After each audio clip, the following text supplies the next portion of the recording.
வணக்கம், welcome back to Jas Tamil YouTuber. உங்களுக்கு ஆன்மீகம் சம்பந்தப்பட்ட தகவல்கள் பிடிக்கும்னா நம்ம சேனலை மறக்காம சப்ஸ்கிரைப் பண்ணிக்கோங்க.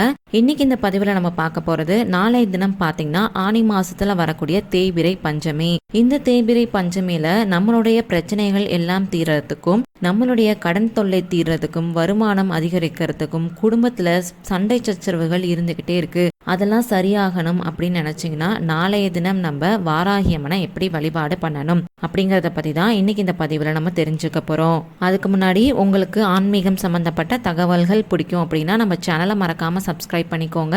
அப்படியே பக்கத்துல இருக்க பெல் பட்டனும் பிரஸ் பண்ணிக்கோங்க. இப்ப வாங்க நம்ம வீடியோக்குள்ள போலாம். இந்த வழிபாடை நீங்க செய்றீங்கன்னா வெள்ளிக்கிழமை, செவ்வாய்க்கிழமை, அப்படி இல்லாட்டினா வளர்பிறை பஞ்சமி இல்ல தேய்பிறை பஞ்சமியில கூட செய்யலாம். இந்த வழிபாட்டை நீங்க கோவில்ல போய் மட்டும்தான் செய்யணும் அப்படின்னா கிடையாது. உங்க வீட்டிலேயே வாராகி அம்மனை நினைச்சு கூட இந்த வழிபாட்டை நீங்க தாராளமா செய்யலாம். இந்த பூஜையை நீங்க துவங்குறதுக்கு முன்னாடி நாளைய தினம் நீங்க காலையிலேயே எழுந்து, அதாவது பிரம்ம முகூர்த்த வேலையிலேயே எழுந்து குளிச்சுட்டு, வாராகி அம்மனுடைய திருவுருவ படம் இருந்துச்சு அப்படின்னா அந்த திருவுருவ படத்துக்கு மஞ்சள் குங்குமம் போட்டு வச்சு, செவ்வரளி மலர்களால மாலை கட்டி அதெல்லாம் போட்டு அலங்காரம் செஞ்சு வச்சுக்கோங்க.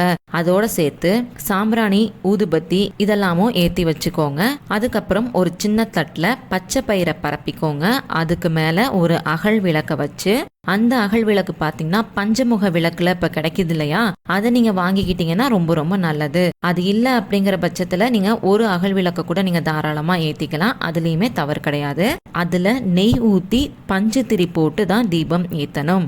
தீபம் ஏற்றிட்டு டிஸ்பிளேல கொடுத்துருக்கக்கூடிய இந்த மந்திரத்தை சொல்லி மனசார வாராகி அம்மனை வழிபாடு செஞ்சுக்கோங்க. இதுல முக்கியமான விஷயம் என்னன்னு பாத்தீங்கன்னா, நம்ம இதை தொடர்ந்து 9 நாட்களும் தான் ஏத்தணும். நடுவுல ஒரு நாள் கூட தவறவே விடக்கூடாது. அதை நம்ம கவனத்துல வச்சுக்கணும். உங்களுக்கு நடுவுல இப்ப பீரியட்ஸ் வருது, இல்ல வேற எதுவும் ஃபங்க்ஷனுக்கு போறீங்க அப்படிங்கிற பட்சத்துல நீங்க அதுக்கு தகுந்த மாதிரி 9 நாட்களை கணக்கு பண்ணி ஏத்துங்க.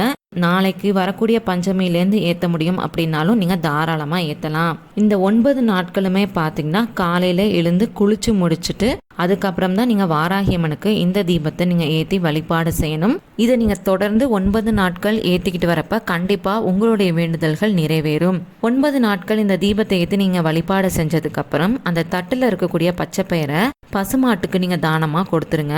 அவ்வளவுதான் இந்த வழிபாடு. ரொம்பவே ஒரு எளிமையான வழிபாடு தான் இல்லையா? நாளைக்கு வரக்கூடிய இந்த பஞ்சமியிலேருந்து எல்லாருமே இந்த வழிபாடு செய்யுங்க.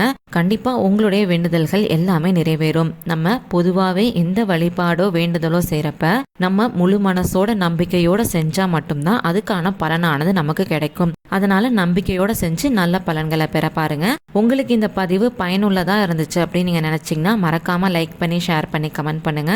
அது மட்டும் இல்லாம உங்களுக்கு ஆன்மீகம் சம்பந்தப்பட்ட வேற எந்த மாதிரியான பதிவுகள் வேணும் நீங்க நினைக்கிறீங்களோ நம்ம சேனலோட மெயில் ஐடியிலயோ இல்ல கீழே இருக்க கமெண்ட் பாக்ஸ்ல கூட எனக்கு தெரியப்படுத்துங்க. அந்த மாதிரி பதிவுகளை வரக்கூடிய நாட்கள்ல நான் தரேன். நன்றி, வணக்கம்.